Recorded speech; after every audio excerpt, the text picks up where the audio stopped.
Today, I'm in Athens, Greece, and we're going to do something a little bit different. Today, we're going to take a tour of the fabulous Parthenon on the Acropolis together. I'll show you the various sites of the Acropolis, I'll tell you a lot more about the Parthenon, and we'll explore one of the most important sites in all of Athens and all of the world. Let's go. I'm a goddess that's in her prime, superwoman, I am divine, don't play with me, don't cross that line. I'm a goddess that's in her prime, I'm a goddess that's in her prime, superwoman, I am divine, don't play with me, don't cross that line. I'm a goddess that's in her prime. The Acropolis is an ancient site, and many of its wonders are now either in ruins or in museums around the world, so it can be difficult to know what you're looking at when you're walking around up there. So I've put together this guide that you can take to navigate this amazing place and learn more about why it's so important. So whenever you're ready, begin the tour from this point once you enter through the main entrance, which is on the eastern side of the hill. Start walking up the hill and take a left when the path forks. As you walk up, you will see the incredible columns of the Buhl Gate. It's actually a new part of the Acropolis, built around the year 280 using limestone from Piraeus and marble from other older statues and structures in Athens. The Roman Emperor Flavius is believed to have financed its construction. The Roman steps will take you up to the Propylaea, and it's slippery, so watch your step. The Propylaea is the true and ancient entrance into the Acropolis, built by Pericles around 437 BCE. The gate was constructed for 6 years before the work had to be halted due to full-on war breaking out between Athens and Sparta. The gate was never finished. Even unfinished, the gate was an awesome sight, which is obvious because it's impressive even as a ruin. It serves as the entrance to the Acropolis as a whole, but even more specifically, it leads you straight to the Temple of Athena. Athena is the patron goddess of Athens. The city was named for her, and in many ways, the Acropolis is meant to honor her. You'll see her temple on your right as you enter through the gate. The Temple of Athena Nike was finished in 420 BCE. The entire Acropolis had to be restored at this time due to a war with Persia 60 years before, in 480 BCE. Nike was the goddess of victory, and Athena was the main goddess of Athens, so the temple means Athena of victory. The temple remained largely intact for 2,000 years, until it was taken apart by Ottoman Turks in the 1600s. They needed the stones to build a defensive wall due to their ongoing war with the Venetians. When Greece regained its independence in the 1800s, Athens quickly set to the work of restoring the temple of their favorite ancient goddess. The temple was more recently restored in 2010, though many parts of it are still missing. Some of the pieces, such as friezes and carvings, are considered lost forever. Others are at the bottom of the hill in the Acropolis Museum, and some are on the other side of Europe, in the British Museum. If you'd like to know a lot more about the British Museum and the many artifacts from cultures around the world it has obtained through questionable means and otherwise, be sure to check out my London playlist. Walk straight past the temple and you will see the incredible Parthenon, one of the most famous buildings in the entire world. Stay outside the Grand Temple a moment to admire its perfection. Historians and archaeologists continue to study this building to this day. The Parthenon is not just an epic temple to ancient gods. It is one of the most well-constructed buildings you can find anywhere on the planet. The Parthenon was also part of the grand rebuilding project started by Pericles at the end of the wars with Persia. It was both a temple for Athena and a treasury, meant to hold the wealth of the Delian League, which was a group of Greek city-states which had banded together to fight off the Persian threat. Some ancient sources say Pericles pilfered the treasury to fund his grandiose plans for the Acropolis, which included many of the features you will see today. Either way, the building is still astonishing. Made up of Doric columns that surround the building, the roof was decorated with an intricate frieze, a band of stone carvings made in marble that ringed the entire building. The outer frieze depicted scenes from the Greco-Persian Wars, along with the Battle of the Amazons on one side and a battle between the gods and the giants. The northern sculptures depicted the famous Battle of Troy, but all of these were lost to time. Most of the rest of the marble friezes were pried off the building by Lord Elgin, a British aristocrat, who had them shipped back to his homeland between 1802 and 1812, ostensibly to protect them from the ongoing Venetian threat in Athens. To his credit, Lord Elgin obtained permission from Istanbul to remove the marbles while it and Athens were both under Turkish control. His vandalism of the Great Temple was seen as highly distasteful, even back then. The Parthenon marbles are still on display to this day at the British Museum. The grandeur of the Parthenon is overwhelming, but I ask you now to turn your attention away from it, to the olive tree you will see nearby. Compared to the mighty Parthenon, this tree may not look all that grand, but you are looking at the most important tree in all of Athens. This tree is legendary in every sense of the word. I want you to step backwards with me through time, to the days when ancient gods did not just rule on high. They walked among us, and they even meddled in human affairs. Sometimes, they acted like children. Such was the case when Athena and Poseidon went toe-to-toe in a true battle of the gods. Both of these powerful beings wanted to become the patron god to the city of Athens, which did not yet have a name. To settle the dispute, they decided to each present a gift to the city. Whichever gift was favored more by the people would prove who the patron deity ought to be. So Poseidon raised up his mighty trident and brought it down on the ground with thunderous force. To the people of the great city, I bring forth the gift of water. From the spot he struck came a bubbling spring, and the people rejoiced, for the gift of water was the gift of life. It seemed that Poseidon had won, until one of the people of the city tasted the water and spat it out. The water was useless. It was salty, like the ocean, because Poseidon is the god of the sea. It was now Athena's turn, and though the story does not mention it expressly, I like to think she stepped forward with a smirk on her face. To the people of the great city, I bring forth the gift of wealth. Athena then brought forth her gift, which rose up from the ground. It was an olive tree. The tree represented prosperity, for it gave the city food and precious oil. It was a source of agriculture and industry and wealth. The people cheered and vowed to worship the goddess Athena above all others. The city was named in her honor. And this very tree you're standing in front of, it is said, was grown from that first tree that Athena herself gave to the city. So maybe now it doesn't look so plain after all. Just past the tree, you can see the porch of the Caryatids in front of the Erectathon. The 6 lovely maidens who also serve as columns to create the porch are replicas. You can see 5 of the original ladies below us in the Acropolis Museum. By now, perhaps you can guess the fate of the 6th statue. She is the one who would be standing second from the left as you look straight ahead at the porch, and yes, she is separated from her sisters by a great distance, because she lives in the British Museum. This was another item taken to England by the infamous Lord Elgin. The missing statue and the Parthenon marbles on display in the British Museum were all damaged in the 1930s, when an attempt was made to clean and brighten the marble.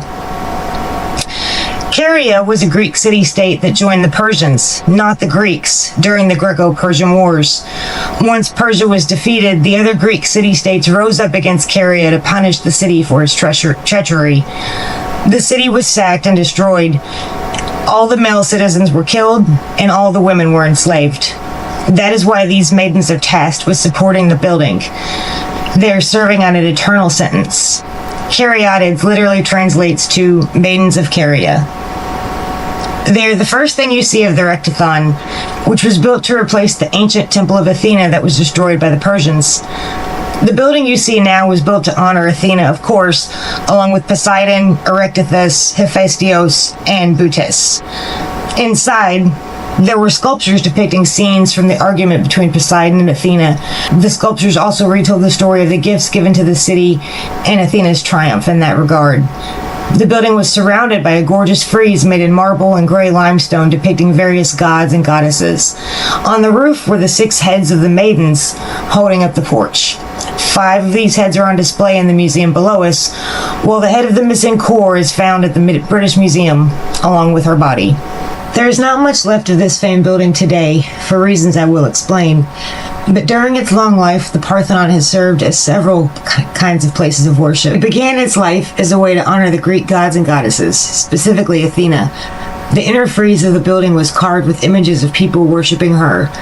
When it was built in the 400s BCE, it was full of color. Bronze was added to enhance the carvings, and paint was used to make them look more realistic.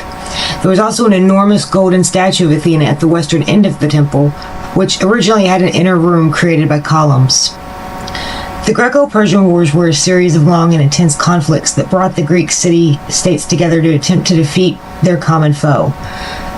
The Persian Empire had grown huge by the 400s BCE, encompassing a large section of the nearby Middle East. The wars between the two powers lasted about 50 years, with periods of relative calm between huge battles. Athens was the leading power in the wars against Persia and played a leading role in the empire's defeat at the Battle of Marathon in 490 BCE, a battle in which the Athenian soldiers staged a daring full frontal attack on the infantry to split the Persian army. Fewer than 200 Athenian soldiers were lost, while more than 6,000 Persians were killed. Legend holds that a runner was sent from Marathon to Athens to report the news that the Persians were defeated. Upon doing so, he dropped dead. This is where the tradition of running a marathon comes from, or so the story goes. He ran about 25 miles, or 40K. When Persia returned to Athens years after this defeat and triumphed at the Battle of Thermopylae, it was with a vengeance. The city was burned and the Acropolis was sacked, its treasures taken and its buildings burned. Statues were overturned and the destruction was devastating. So when the Acropolis was rebuilt, it was rebuilt to impress. The new Parthenon was filled with carvings and statues depicting Athens' eventual victory over Persia in 499 BC. But more invaders would come. One of the first and most notable was Alexander the Great. If you look very closely at the outside of the Parthenon, you can still see where he added shields near the roof. They went all the way around the building. Alexander's plan was to conquer all of Greece, and he succeeded. Athens became just one more part of his vast empire in the 300s BCE. While he reigned, the Parthenon was as much a tribute to him as it was to the gods. The Romans came later, erecting a monument to their victory over Gaul, modern-day France, right inside the building. Emperor Nero added an inscription of his own later, placing it near some of Alexander's shields. Then, Rome became Christian. The Parthenon got a new life as a Christian church. The temple was now no longer dedicated to Athena, but to Mary, the mother of Jesus. Athena's statue was removed at that time, and much of the interior of the building was cleared out to make more room. Several sculptures, particularly those depicting the gods, were cut off the walls of the Parthenon at this time. Walk around the front side of the building and back toward the Buhl Gate. For 1,000 years, the Parthenon continued to serve as a Christian church. But it would change again in the 1460s. When the Ottoman Turks came to conquer Greece, the Parthenon was converted into a Muslim mosque. By the mid-1600s, while Athens was still under Turkish control, the Parthenon was used less and less for worship, and it had yet another new life, as a storage facility. The Turks decided to use the building, one of the most incredible ever constructed by human hands, a gleaming monument to the gods of old, a marvel of design and engineering that is older than Jesus Christ himself, as a storage facility. Barrels of gunpowder were kept in Athena's ancient temple during wartime. And of course, in 1687, when the Venetians besieged the city, the gunpowder was ignited and the Parthenon essentially blew up. That's why it looks as it does today, with most of it missing. By the 1800s, only about half the fabulous ancient sculptures remained in the Parthenon. About half of these were taken by British Ambassador Lord Elgin, where they have remained on permanent display at the British Museum since around 1817. With its treasures plundered and its pieces scattered around Europe, the Parthenon is not what it once was. What stands here on the top of the Acropolis is a mere shadow of its former self, and yet, this towering monument to the gods is still one of the most visited and most celebrated structures ever created on Earth. Looking at it now, even if it's in its ravaged state, You can see why people still come here and climb the hill to gaze upon it. And if you'd like to get a better idea of how the Parthenon actually looked in those ancient days, you can go to Nashville. Many thousands of miles away from the Acropolis, across an ocean, in a city that's famous for music, there is a stunning full-scale replica of the Parthenon. It even has a giant statue of Athena herself, modeled after the ancient statue that once stood in the Parthenon. So if you find yourself in the home of the Grand Ole Opry, take the time to travel to 450 BCE and get a look at it. As you make your way back down toward the gate, take the opposite path this time. Turn and go behind you and take the right branch of the path near the gate to see the rest of the Acropolis. The Parthenon is certainly the most famous building here, but there are many other amazing places that helped create the Acropolis and helped turn it into one of the hotspots of Athens for centuries. You will see the theater, or Odeon, of Herodotus Atticus as you take the right branch of the path. In its day, this was the greatest theater in the known world, and is still used to host events to this day. It was built between 160 to 174 by a wealthy Athenian to honor his wife, and it was designed in a distinctly Roman style. Made of marble, the theater currently sits over 4,000 people, but this is not the original theater. The original theater was destroyed about a century after it was built, though the ruins of the building were still used to host performances. For over 1,000 years, it existed only as a ruin, a reminder of better days in Athens, and a poignant remnant of the past during the Turkish occupation of the city. The great Maria Callas, regarded as the greatest opera singer of all time, performed here in the 1940s while the city was under German occupation. The theater was restored in the 1950s to become the stunner it is today. Keep moving on the path to see the Stoa of Eumenes to your right. It was built around 160 BCE, and it was essentially a lobby for theater goers. In those days, there were many stalls and small shops between the columns. You could get something to eat or shop for jewelry and other items here. The Stoa was sacked and destroyed by a neighboring Greek tribe around 267. During the Byzantine occupation, the Stoa was used as part of a military citadel. Toward the end of the Stoa on your left, you will see the sanctuary of Asclepios. He was the god of medicine, and his sanctuary was a place for healing. It was built around 420 BCE to take advantage of a natural healing spring. People from all over Athens came here for healing. There was space for patients to sleep overnight and an altar where they could communicate directly with Asclepios. It was, essentially, an ancient version of a hospital. Ruins of a Byzantine church that was placed on the site have also been found here, which means that in a way, it continued to function as a place of sanctuary for people, even after Athens changed completely under Turkish occupation. Beyond the sanctuary, you can see remnants of some old monuments and more relics of the past. But to your right, as you make your way down the south slope, you will see one of the most stunning features of the Acropolis, the Theater of Dionysus. This is one of the oldest buildings on the Acropolis, dating to the 600s BCE. It was already old when the Parthenon was built, old enough to go through extensive renovations in the 400s BCE that expanded the seating to as many as 17,000 people. The front row was made up of personalized thrones inscribed with the name of the person who would sit there. This is considered to be the oldest theater in the entire world. Over 2,000 years ago, the great Greek playwrights staged plays here. Aeschylus, Aristophanes, Sophocles, Euripides. All the great works were performed right here. If you were an Athenian during these times, you may have come here to see a performance of Oedipus Rex, Medea, Antigone, or Lysistrata. You'll find the exit and a path down the hill next to the theater. This will take you right towards the Acropolis Museum, where you can see the artifacts from the Acropolis that weren't taken to the British Museum. After your tour of the Acropolis, make sure you check out the museum that is at the base of the hill and subscribe to this channel so you can go there with me and check it out in one of my future videos. As always, thank you for watching, and I hope to see you out there someday. Now, Voyager, sail forth to seek and find.